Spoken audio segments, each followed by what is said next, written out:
నమస్తే వనితా హెల్ప్ లైన్కి స్వాగతం. ఈరోజు హెల్ప్ లైన్లో మన కుటుంబ సమస్యలకు సంబంధించి న్యాయ సలహాలు తీసుకుంటున్నాం. దాంతో పాటుగా పేరెంటింగ్. ఈ మధ్యకాలంలో పేరెంటింగ్ అనేది అందరికీ పిల్లలు పుడతారు, వాళ్ళు పెరుగుతారు, పెద్ద అవుతుంటారు. కొన్ని వేల సంవత్సరాలుగా ఇది జరుగుతుంది. కానీ ఈ మధ్య కాలంలో ముఖ్యంగా ఆధునిక కాలంలో పిల్లల పెంపకం అనేది ఒక ఛాలెంజ్గా మారిన నేపథ్యంలో దానికి సంబంధించిన అంశాలు మాట్లాడుకోవాల్సిన అవసరం వస్తుంది. అలాగే దానికి సంబంధించిన మెలకువలు లేదా నిపుణత కూడా నేర్చుకోవాల్సిన పరిస్థితులు ఇప్పుడు ఏర్పడి ఉన్న నేపథ్యంలో మనం పేరెంటింగ్ గురించి కూడా మాట్లాడుకోబోతున్నాం. ప్రధానంగా టీనేజ్ పేరెంటింగ్. ఈ రోజుల్లో టీనేజ్ పిల్లలు ఉన్న ఇళ్లలో అమ్మా నాన్నలకి ఎంత భయం ఉంటుందో మనకు తెలుసు. ఆడపిల్లలు ఉంటే ఒక భయం, మగపిల్లలు ఉంటే మరో రకమైన భయం. సో ఈ నేపథ్యంలో ఆ భయాలు లేదా సందేహాలు ఎలా మెలగాలి పిల్లలతో అన్న విషయాలు మాట్లాడుకోబోతున్నాం. అందుకోసం స్టూడియోలో మనతో పాటు డాక్టర్ సంధ్యా తివారీ గారు ఉన్నారు, పేరెంటింగ్ ఎక్స్పర్ట్. ఆజాద్ గారు, చంద్రశేఖర్ ఆజాద్ గారు, సాయికృష్ణ ఆజాద్ గారు అడ్వకేట్ కూడా ఉన్నారు. సో సంజయ్ గారు, ఈ రోజుల్లో ఇంట్లో టీనేజ్ పిల్లలు ఉన్నారు అంటే ఒక రకంగా చాలామంది పేరెంట్స్ భయపడుతున్నారు. ఒక బాంబు ఉన్నట్టుగానే. ఆడపిల్ల ఉంటే బయటికి వెళ్తే ఏమవుతుందని ఒక భయం, మగపిల్లలు ఉంటే బయటికి వెళ్ళి ఏం చేస్తున్నారని ఒక భయం. సో ఈ భయాలు మనం కొట్టిపారేయదగినవి కూడా కాదు నిజానికి. ఎందుకంటే పిల్లలందరూ సమస్యల్లో పడుతున్నారు, తెలుసో తెలియకో రకరకాల సమస్యల్లో పడుతున్నారు. సో అట్లాంటప్పుడు ఎలా తల్లిదండ్రులు ఏం చేస్తే బాగుంటుందని మీరు అనుకుంటున్నారు? ఫస్ట్ అందరికీ వరలక్ష్మి వ్రతం శుభాకాంక్షలు. ఈ టాపిక్ గురించి చెప్పాలంటే టీనేజ్ పిల్లలు అందరికీ ఒక పెద్ద కన్సర్న్. పేరెంట్స్ కావడం ఒక చాలా అద్భుతమైన లైక్ హ్యాపీనెస్. బట్ ఒక్కసారి పిల్లలు పుట్టాక రెస్పాన్సిబిలిటీస్ పెరుగుతూ పోతాయి. ఇప్పుడు ఒక ఏజ్ వచ్చాక అంటే స్పెషల్లీ ఆ టీనేజ్ వచ్చాక పేరెంట్స్కి ఉన్నంత concern I think job problem ఉండదనుకోండి, వేరే ఏం ప్రాబ్లం కాదు. But the biggest thing is అందరికంటే పెద్ద మీరు అన్నట్లుగా కన్సర్న్ పేరెంట్స్కి, whether mother or father, teenage వయసులో ఉన్న వాళ్ళని ఎట్లా కంట్రోల్ చేయాలా, ఫ్రీడమ్ ఇవ్వాలా, బికాస్ ఎంత కంట్రోల్ చేయాలి, ఎంత ఫ్రీడమ్ ఇవ్వాలి, ఇది కూడా ఇష్యూ. అవునండి. సో ఇట్ ఈస్ యాక్చువల్లీ ఎక్కడ లైన్ డ్రా చేయాలి. యాజ్ యూ సెడ్, మీరు చెప్పినట్లుగా ఇప్పుడు అమ్మాయిలు ఉన్నారు, అమ్మాయిలకు కూడా యాజ్ ఆన్ పార్ విత్ అంటే అబ్బాయిలతో పాటు ఇప్పుడు స్కోప్ ఉంది. సో ఆ స్కోప్ని యూజ్ చేయడానికి వాళ్ళకు ఫ్రీడమ్ ఇవ్వాలా, ఎక్కడ లైన్ డ్రా చేయాలి, ఎట్లా వాళ్ళను కంట్రోల్ చేయాలి, చాలా పెద్ద కన్సర్న్. దీని గురించి చెప్పాలంటే మనము బిగినింగ్ నుంచి వాళ్ళను హౌ అంటే ఎలా మనం చెప్తున్నాము, how we're controlling them, this is something Vanaja garu I feel it is చాలా ఇంపార్టెంట్ అండి. అంటే యాజ్ పేరెంట్స్ చిన్నప్పటి నుంచి వాళ్ళకు ఆ పెంపకం అంటారు, ఆ పెంపకంలో ఎలాంటి మాటలు మనం చెప్తున్నాము అంటే కంప్లీట్గా అబ్బాయి కదా అనేసి ఫ్రీడమ్ ఇవ్వకుండా, అమ్మాయి కదా అని కంట్రోల్ చేసే విధంగా బిహేవ్ చేయకుండా, సో గ్రాడ్యువల్గా వాళ్ళని ఒక ఇండిపెండెంట్ అయినట్లు మనము చేస్తే టీనేజ్లో కూడా వాళ్ళు will be comfortable even on their own. అంటే వాళ్ళ మీద కూడా కొంచెం ఫ్రీడమ్ ఇచ్చిన ఆ ఫ్రీడమ్ ఎట్లా యూజ్ చేసుకోవాలి అని వాళ్ళకు కొంచెం నాలెడ్జ్ ఉంటుంది. దే కంట్రోల్ చేయొచ్చు, వాళ్ళనే కంట్రోల్ చేసుకోవచ్చు అండి. రైట్. ఆజాద్ గారు, మీ టేక్ ఏంటండి దీని మీద? ఇప్పుడు జనరల్గా ఏంటంటే మేడం, అంటే నాకున్న నాలెడ్జ్ మేరకు చలంగారు అప్పుడే 40 years బ్యాకే బిడ్డల శిక్షణ అని ఒక బుక్ రాయడం జరిగింది. అంటే ఇది ఆ రోజుల్లో మరి పేరెంటింగ్ ఎలా ఉందని మనకి తెలిసింది ఏంటంటే, ఆ రోజుల్లో ఒక ఉమ్మడి కుటుంబంలో ఏంటంటే పెద్దవాళ్ళు, ముసలమ్మలు వాళ్ళు ఉండేవాళ్ళు, నాయనమ్మలు అమ్మమ్మలు ఏం చెప్పేవాళ్ళు అంటే, పెద్దవాళ్ళకి ఇట్లా ఉండాలయ్యా, ఇలా ఉండాలి, రామాయణ మహాభారత కథలు ఇవి ఒక నీతి వాక్యాలు ఉన్నాయి. ఇప్పుడు ఎలా ఉందంటే జనరల్గా ఇప్పుడు తల్లిదండ్రులు ఇద్దరు కూడా జాబ్కి వెళ్ళిపోతారు, వాళ్ళని తీసుకెళ్ళి డే కేర్లో పడేస్తారు, అక్కడ ఎవరు చెప్పేవాళ్ళు లేరు. సో ఇవన్నీ ఒక భాగం అయితే, నెక్స్ట్ పిల్లలకి స్ట్రెస్ అనేది ఎక్కువ అయిపోయింది మేడం, ఇదొక భాగం. సో ఇవన్నీ కూడా ఆయన 40 years బ్యాకే బిడ్డల సెక్షన్లో చలంగారు చెప్పడం జరిగింది. ఇప్పుడు ఇవన్నీ చూస్తుంటే నాకు ఆయన అంత ముందుగానే ఆలోచించారని. అంటే చలంగారు చెప్పిన దాని ప్రకారం అయితే భారతదేశంలో 90% మందికి పిల్లలుగానే హక్కు లేదు. ఆయన ఒక మాట అంటారు, పిల్లల కోసం మీ జీవితాన్ని పూర్తిగా సమర్పించుకోదలుచుకోకపోతే పిల్లలు కనకండి స్టార్టింగ్ లోనే ఉంటుంది. కొన్ని పాయింట్స్ ఆయన చెప్పండి. వనజ గారు, ఇప్పుడు ఒకవేళ కంప్లీట్గా 99% అసలుకి పిల్లల్ని కనవద్దు అంటే, సో యాజ్ వీఆర్ మూవింగ్ అంటే ఎట్లయితే మనము టెక్నాలజికల్లీ సొసైటీ ఎట్లయితే గ్రో అవుతుంది, సో పిల్లల్ని ఎంతవరకు ఎట్లా ఎడ్యుకేట్ చేసి వాళ్ళను కూడా సామర్థ్యం అంటారు, ఆ కెపాసిటీ తేవాలి, how they can control. So sir చెప్పింది ఒక మంచి మాట అండి. That is especially with regard to joint family, అంటే ఉమ్మడి కుటుంబం. ఇప్పుడు ఆ కల్చర్ ఒకవేళ మళ్ళీ రివైవ్ చేస్తే డెఫినెట్లీ కొంచెం వరకు I think it's going to be use అవుతుంది. బట్ రివైవ్ చేయడం సాధ్యం కాదు, ఎందుకంటే అవి వృత్తిపరమైన సమాజాలు కాబట్టి ఒక వృత్తి చేసి కుటుంబం అంతా ఒక చోట ఉంది. ఇప్పుడు అలా కాదు. మీరు డాక్టర్ అయితే మీ బ్రదర్ ఇంజనీర్ అవుతారు, మీ సిస్టర్ టీచర్ అవుతారు. సో అందరూ తలా ఒక చోట పనిచేయాలి, అందరూ ఒక చోట పనిచేసి డెఫినెట్లీ పెద్ద ఛాలెంజ్ అనుకోండి. సో మీరు అన్నట్టుగా మనం మారిన పరిస్థితులకు అనుగుణంగా మనం ఎలా మారాలి అన్నదే మన ముందున్న task. I think that is the biggest thing. Yeah, so along with that ఆ కాన్సెప్ట్ at least see ఉమ్మడి కుటుంబం కంప్లీట్ గా మనం ఒకవేళ తేకుంటే ఒక కమ్యూనిటీ లివింగ్ అయినా తేవాలి. Community living maybe a kind of socializing weekends where we are able to at least you know our parents వాళ్ళ ఏజ్ గ్రూప్ వాళ్ళ తెచ్చి how they'll be able to talk ఇవన్నీ at least you know if they are able to do I'm sure that will be better. Right. Yeah, community అంటే I think మళ్ళీ going back పాతను చూసి గతం ఎంతో మేలు అనుకోవడం అనేది కరెక్ట్ కాదనుకోండి. బట్ కానీ ఒకప్పుడు పిల్లలు ఒక కమ్యూనిటీస్లో పెరిగేవాళ్ళు, ఇప్పుడు ఓన్లీ కుటుంబాల్లోనే పెరుగుతున్నారు. ఒకప్పుడు మీరు అన్నట్టుగా అమ్మమ్మలు నాన్నమ్మ లేకపోవచ్చు, ఒక ఊర్లో ఉన్నారంటే ఊరంతా కలిసి పిల్లలు అందరినీ పెంచేసేది. ఒక తప్పు చేస్తుంటే పక్కింటి బాబాయ్ వచ్చి కర్ర తీసుకుని ఒకటి వేసేసేవాడు.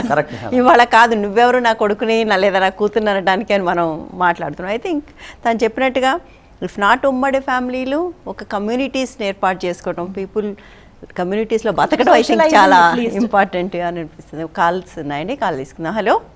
హలో, నమస్తే అండి. నమస్తే అమ్మా, చెప్పండి. మేడం మేము మెయింటెనెన్స్ కేసు వేసాం మేడం. ఎప్పుడమ్మా? 2015 మేడం, డిసెంబర్లో వేసాము. అదేంటది ఫాస్ట్ మెయింటెనెన్స్ అంటారు కదా మేడం, అది వేసాము. ఫాస్ట్ మెయింటెనెన్స్ అంటే ఏంటమ్మా? ఫాస్ట్ మెయింటెనెన్స్ మేడం, అర్జెంటుగా. ఓకే, మెయింటెనెన్స్ వేసినప్పుడు వెంటనే ఇమ్మని మీరు ఒక పిటిషన్ కూడా వేసినట్టున్నారు. ఓకే, ఐఓ కదా, ఐఓ వేసారు. Right, okay. రిలీఫ్ కింద వేసాం మేడం. అతను గవర్నమెంట్ ఎంప్లాయీ. అయితే కోర్టులోనే అతను ఆర్టీ యాక్ట్ కాగితాలు ఉంటాయి కదా మేడం, అవి కూడా ప్రొడ్యూస్ చేసాము. అవి ప్రొడ్యూస్ చేస్తే నాకు నేను బాబు ఇద్దరు మేడం, ఇద్దరికి అంటే పర్ మంత్ 50,000 కావాలని చెప్పి వేసాం మేడం. అంటే అతను శాలరీ 1.5 ఆర్టీ యాక్ట్ ప్రకారం వచ్చింది. Okay okay. అయితే వచ్చి అది అవన్నీ ప్రొడ్యూస్ చేసాము. అయితే అదే మేడం, ఒకవేళ అంటే జడ్జి గారు అంత అమౌంట్ శాంక్షన్ చేస్తారా, లేదంటే మా హస్బెండ్ అది అమౌంట్ ఇవ్వకుండా ఉండడానికి ఏమైనా అతను కూడా ఏమైనా పెడతారా ఏంటనేది మాకు తెలియట్లేదు మేడం. ఊరికే అంటే మీరు ఒక ఆందోళన కొద్దీ ఫోన్ చేస్తున్నారు. ఏ జడ్జి గారు ఎంత ఇస్తారనేది మనం చెప్పలేమమ్మా. మీరు డీవీ కేసు వేశారా? 125 సిఆర్పిసి అంటారు, దాని కింద ఏమైనా ఐడియా ఉందా? దేని కింద వేశారు? 125 వేసాం మేడం. డీవీ స్టేట్మెంట్ కాదు madam, section 125 of criminal procedure code section. యాక్చువల్గా ఓకే అమ్మా, ఓకే. మామూలుగా అయితే గవర్నమెంట్ ఉద్యోగులు అయితే అవతల వాళ్ళు డీవీ వేయమని మేము చెప్తాం, ఎందుకంటే డీవీలో అయితే ఎక్కువ వచ్చే ఛాన్స్ ఉంటుంది కంపేర్టి. సో ఒకటమ్మా, మీరు జనరల్గా దీని గురించి సుప్రీంకోర్టు అనేక జడ్జిమెంట్లు ఇచ్చారండి. అయితే ఏంటంటే మీ యొక్క మెయింటెనెన్స్ని బట్టి ఆ జడ్జి గారు డిస్క్రిషన్ ఉపయోగించి ఆయన విచక్షణ అధికారాన్ని ఉపయోగించి మీకు మెయింటెనెన్స్ వచ్చే అవకాశం ఉంది, కానీ మీరు అడిగినంత ఇవ్వచ్చు, ఇవ్వకపోవచ్చు అమ్మా.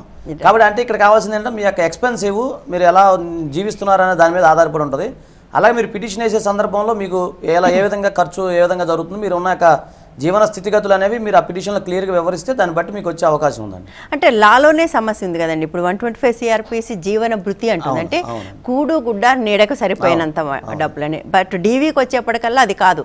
భర్త ఏ స్థాయిలో జీవిస్తున్నాడో భార్యా పిల్లలు కూడా అదే స్థాయిలో జీవించడానికి అవసరమైన వనరులు అంటుంది.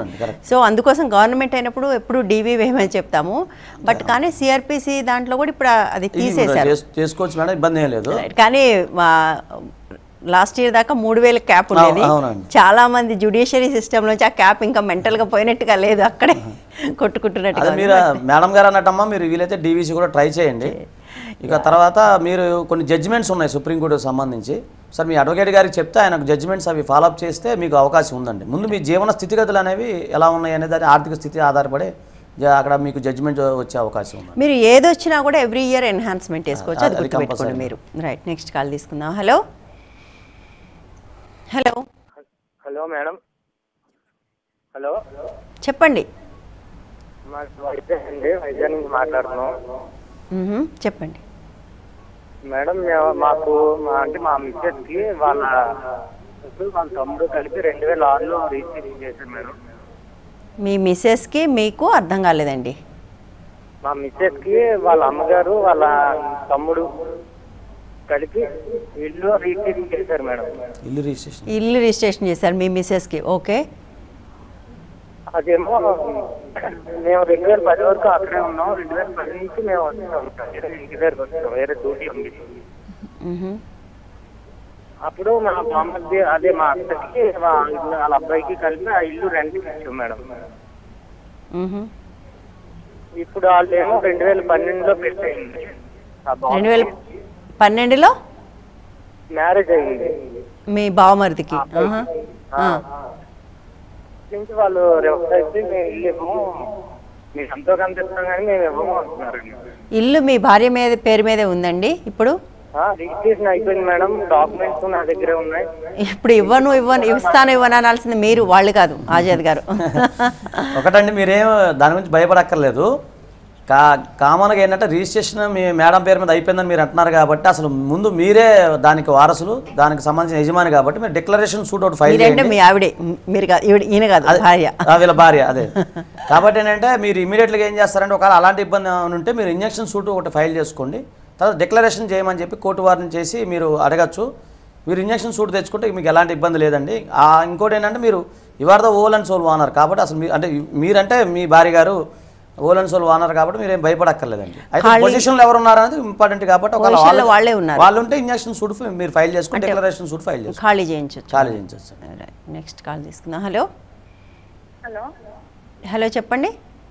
నమస్తే అండి, గుంటూరు నుంచి మాట్లాడుతున్నాం అండి. నమస్తే అమ్మా, చెప్పండి. మా సిస్టర్ వచ్చేసి మ్యారేజ్ చేస్తున్నారు మేడం, లవ్ మ్యారేజ్ చేసుకున్నప్పుడు తనకు తెలియదు. యాక్చువల్ గా ఆ అబ్బాయికి ముందే మ్యారేజ్ అయ్యింది, మోసం చేసి చేస్తున్నారు. ఆ తర్వాత ఇద్దరు అడ్జస్ట్ అయ్యి ఓకే బానే ఉంటారు, కానీ ఆ వైఫ్ ఉన్నారు, ఇద్దరు పిల్లలు ఉన్నారు. మా సిస్టర్ మాత్రం పిల్లలు లేరు. సో ఇన్ కేస్ ఫ్యూచర్ లో తనకు ఆ అబ్బాయికి ఆల్రెడీ గవర్నమెంట్ జాబ్ ఉంది మేడం. ఫ్యూచర్ లో తనకి ఎటువంటి అయినా హెల్ప్ కానీ ఏదైనా అంటే ఎలా ప్రొసీజర్ స్టార్ట్ చేసుకుంటే బాగుంటుంది అంటే దేనికి ఫ్యూచర్ లో ఏం వస్తే ఏం సమస్య? ఇప్పుడు అబ్బాయి జాబ్ నుంచి అమ్మాయికి చెందేది ఏమి ఉండదు, ఆల్రెడీ వైఫ్ ఉంది, వాళ్ళ పేర్లే ఉన్నాయి మేడం మొత్తం. అవును. సో దానికి ఏదన్నా ఒక సలహా. కాదంటే ఏం సమస్య ఊహించి మీరు అడుగుతున్నారు? వాళ్ళు విడిపోతే అమ్మాయికి ఏమైనా ఉంటుందా అని అడుగుతున్నారా? ఈమెకు పిల్లలు పుడితే వాళ్ళకి ఏమైనా ఉంటుందని అడుగుతున్నారు? ఏంటి మీరు అడిగేది? ఇప్పుడు వాళ్ళు ఫస్ట్ ఉన్నట్టు ఉండలేకపోతున్నారు మేడం, కొంచెం ఖచ్చితంగా ఉండలేరమ్మా. అంటే మీరు ఒక మాట చెప్పారు, తెలిసింది ఆ తర్వాత అడ్జస్ట్ అయి ఉన్నారు అని. అది పెద్ద తప్పు. ఎందుకంటే మోసం చేసి పెళ్లి చేసుకున్న తర్వాత ఆ పెళ్లికి ప్రాతిపదికే మోసం ఉన్న తర్వాత ఆ మోసానికి గురయ్యాక దాన్ని కంటిన్యూ చేయడం వల్ల అది ఎప్పటికైనా నిలబడేది కాదు. మీరే అన్నారు 4 రోజులు బాగున్నారు ఆ మోజుతో, ఇప్పుడు మళ్ళీ గొడవలు మొదలైపోయాయి, అవి ఇంకా పెరుగుతాయి. మీ ఆవిడకి ఏమీ హక్కులు ఉండవు, పిల్లలకి సమాజంలో చిన్న చూపు ఉంటుంది. సో ఇప్పటికైనా ఆవిడ బయటికి రావడం అనేది అన్నిటికంటే ఉత్తమం అని నాకు అనిపిస్తుంది. బట్ లీగల్గా ఏ హక్కులు ఉంటాయన్నది ఆజాద్ గారు చెప్తారు. ఆజాద్ గారు జనరల్గా భార్య బతికుండగా ఇంకో వివాహం చేసుకుంటే అది చెల్లదమ్మా, అది జనరల్ చట్టం. ఎప్పటికీ భార్య అనేది స్థానం రాదు, చట్ట ప్రకారం భార్య అని పిలవరామని. అది కొద్దిగా ప్రాబ్లం ఉంది కాబట్టి మీరు మేడం చెప్పినట్టుగా ఒకసారి ఆలోచించండి ఈ విషయంలో. లీగల్గా ఆవిడకి ఏముంటాయి? లీగల్గా అంటే ఏముండదు. ఒక్కటి విడిపోతే డీవీసీ కింద మెయింటెనెన్స్ మాత్రం వచ్చే అవకాశం ఉంది, కానీ పిల్లలు ఉన్నారు కదా ఉన్నారు కాబట్టి అది కూడా కష్టమే. మళ్ళీ వాళ్ళ భార్య వీళ్ళ మీద కేసు పెడితే మళ్ళీ ఇబ్బంది. కాబట్టి పిల్లలు లేరంటున్నారు కాబట్టి ఇప్పటికైనా ఈ జీవితం చాలా దీర్ఘమైందమ్మా. అంత ఏమైనా 2 ఏళ్ల కోసం 3 ఏళ్ల కోసం కొన్ని నెలల కోసం అందులో ఉండిపోవటం కంటే కూడా బయటకు వచ్చి అమ్మాయి జీవితం చూసుకోవడం అనేది మంచిది. అన్నట్టు డీవీసీ వేసినా మళ్ళీ అదే మొదటికి వస్తుంది మేడం. అన్నీ దానికి మళ్ళీ డిక్లరేషన్ చూపించుకోవాలి, లేదా దగ్గర ఎవిడెన్స్ పెట్టాలి. మళ్ళీ ఆమె ఎవిడెన్స్ పెట్టి వాళ్ళు ఆ ఎవిడెన్స్ పెట్టింది అనుకోండి, ఆటోమేటిక్గా 494 బైగామి అవుతుంది. మళ్ళీ అదో పెద్ద ప్రాబ్లం. లీగల్గా వీళ్ళంతా ఆ లీగల్ దాంట్లో వల్ల ఇరుక్కున్నట్టు అవుతుంది. సో ఆవిడ పెద్ద సమస్యలు ఉన్నా దాన్ని బయటకు ఎట్లా రావాలని ఆలోచించాలి. ముందు ఇంకేదో సమస్య వస్తే దానికి పరిష్కారం కట్టే కూడా I think. So coming back, చూడండి, ఒక అమ్మాయిని మోసం చేసి పెళ్లి చేసుకున్నాడు అంటే మోసపోవడానికి కూడా అమ్మాయిలు సిద్ధంగా ఉన్నారు. తెలిసిన తర్వాత కూడా బయటకు రాకపోవడం. ఐ థింక్ ఇందులో కూడా మనం పిల్లలకు చెప్పడంలో ఎక్కడో మన లోపం ఉందని అనిపిస్తూ ఉంటుంది. సమస్యలు అనేవి వస్తాయి, వచ్చినంత మాత్రాన అదే జీవితం కాదు, దాని నుంచి బయటపడవచ్చు అని చెప్పకపోవడం కూడా తల్లిదండ్రులకు కనపడుతుందేమో అనిపిస్తుంది నాకు. ఫస్ట్ వచ్చిన కాల్ కూడా మీరు చూడండి, అక్కడ మెయింటెనెన్స్ డిస్కషన్ ఉంది. మళ్ళీ again the second call. So I feel అంటే ఇప్పుడు జనరల్గా కంప్లీట్గా మెటీరియలిస్టిక్, అంటే ఇప్పుడు ప్రాపర్టీ, డౌరీ ఇలాంటి విషయాలు, అంటే పిల్లలకి ఎక్కడ ఎంతవరకు ఎడ్యుకేట్ పేరెంట్స్ చేస్తున్నారు, వాళ్ళే వాళ్ళ సమస్యల్లో ఇరుక్కున్నట్లున్నారు. It is one reason is society అలా ఉందని. బట్ బికాస్ ఆఫ్ ఇలాంటి కల్చర్ ఫ్యామిలీలో ఉంటే ఆ టీనేజ్ పిల్లల మీద ఇంకా నెగటివ్ ప్రభావం పడుతుంది. సో పేరెంట్సే ఒకవేళ గొడవ పడుతున్నారు అంటే ఇక్కడ పేరెంట్స్కి ఉన్న రెస్పాన్సిబిలిటీ ఆ పిల్లల ముందు ఒక మంచి ఉదాహరణగా మనము రావాలి. ఫ్యామిలీ అంటే వాల్యూస్ ఏంటి, రిలేషన్షిప్కి ఉన్న శాంక్టిటీ ఏంటి, ఆ ప్యూరిటీ ఏంటి, ఇలాంటివన్నీ చెప్పకుండా పిల్లలకు డెమాన్స్ట్రేట్ చేసే రెస్పాన్సిబిలిటీ పేరెంట్స్ది. అలా ఒకవేళ ఆ ఫ్యామిలీ ఎన్వైరన్మెంట్, ఫ్యామిలీలో అలాంటి ఒక వ్యవహారం, అలాంటి సిట్యువేషన్ ఉంటే మాత్రం పిల్లలకు కొన్ని విషయాలలో చాలా యూజ్ అవుతుంది. సో మీరు చెప్పినట్లుగా definitely parents are going to have lot of impact. Right, yeah. Next call తీసుకుందాం. హలో హలో హలో చెప్పండి. నమస్కారం. నమస్తే, చెప్పండి. వైజాగ్ మాట్లాడుతున్నాను.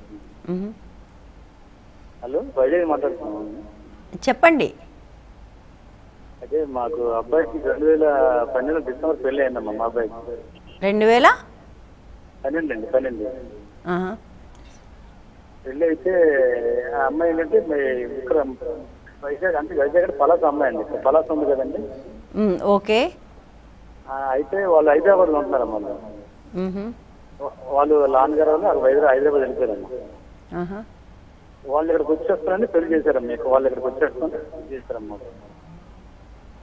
అయితే పెళ్లి చేశారన్నమాట అండి. 2-3 నెలలు ఇక్కడికి వచ్చేస్తామని చెప్పి పెళ్లి చేశారన్నమాట. నాకు వాళ్ళ తల్లిదండ్రులు రావాల్సింది ఎవరు? మీ కోడలే కదండి, వాళ్ళందరూ కాదు కదా. మీ కోడలు రాలేదా తర్వాత? అయితే అవగించమ్మా. అయితే వాళ్ళు మా కోడలు ఏం చేస్తుందంటే నెల ఉండడం వెళ్ళిపోయాము.